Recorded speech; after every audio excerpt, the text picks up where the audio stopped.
দেখুন বন্ধুরা, কাজে লাগিয়ে দিয়েছি। কচুর শাক কাটছে বসে বসে। হ্যাঁ, আজকে শনিবার তো, আজ নিরামিষ। কচুর শাক ছোলা দিয়ে হবে। এই যে পাশে আমার এক বৌদি এসছে, বৌদিকে চা দেবো। চা এখন চা করা হয়েছে কিন্তু এখনো দেওয়া হয়নি। বসে বসে গল্প হচ্ছে। কচুর শাক কাটার লেভেলটা দেখুন শুধু কীরকমভাবে কাটাটা দেখুন কীভাবে কাটছে।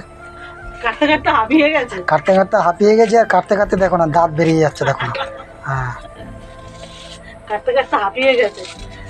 উনি আর বসে কাটলে আর আমার আজ রান্না করতে হবে না।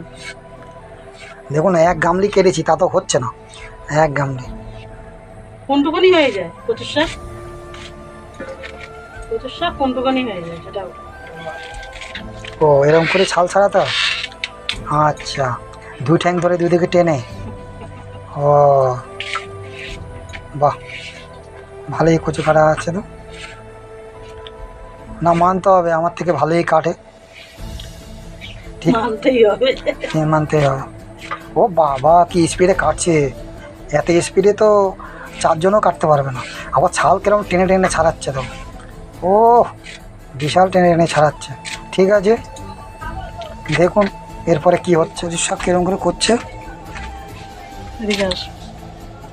এটাকে এইখানে কেন? ওটা সেদ্ধ করা হয়ে গেছে, তখন তো কাটা দেখিয়েছিলাম। তারপরে আর বন্ধুদের কাছে আসা হয়নি। সেদ্ধ সেদ্ধ করে রেখেছি, এবারে রান্নাটা বসাবো। প্রথমে শুকনো লঙ্কা ফোড়নে দিলাম আর তেজপাতা।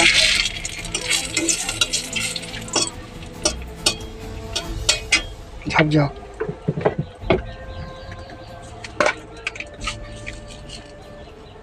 তারপরে বন্ধুরা পাঁচ ফোড়ন দিয়ে দিলাম।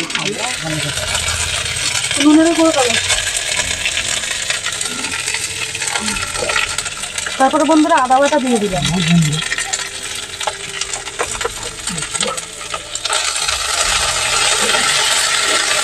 আদা বাটাটা একটুখানি হালকা ভাজা হোক, একটু লবণ দিয়েছি।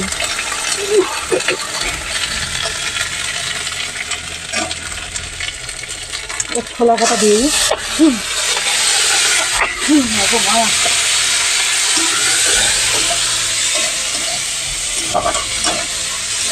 হলুদ,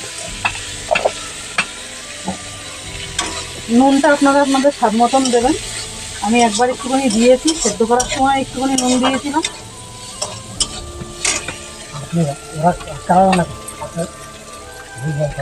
এবারে কচুর শাক।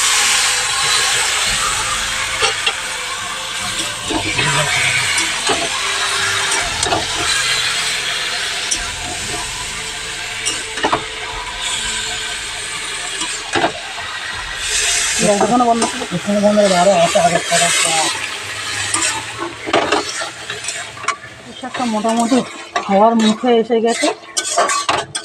নিরামিষ তো, আর কচুর শাকে একটু চিনি দিতে লাগে। আপনারা না চাইলে স্কিপ করবেন।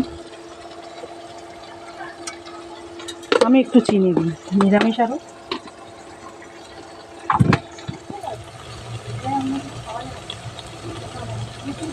বন্ধুরা, এবার আমার কচুর শাকটা হয়ে গেছে, এবার আমি নামাবো।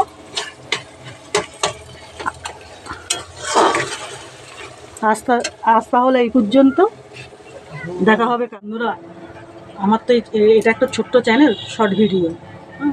আমার চ্যানেলটাকে একটু বড় করার জন্য তোমরা প্লিজ আমার পাশে থাকো, একটু সাবস্ক্রাইব করো, বন্ধুদের কাছে শেয়ার করো, আর প্লিজ একটা করে লাইক দাও।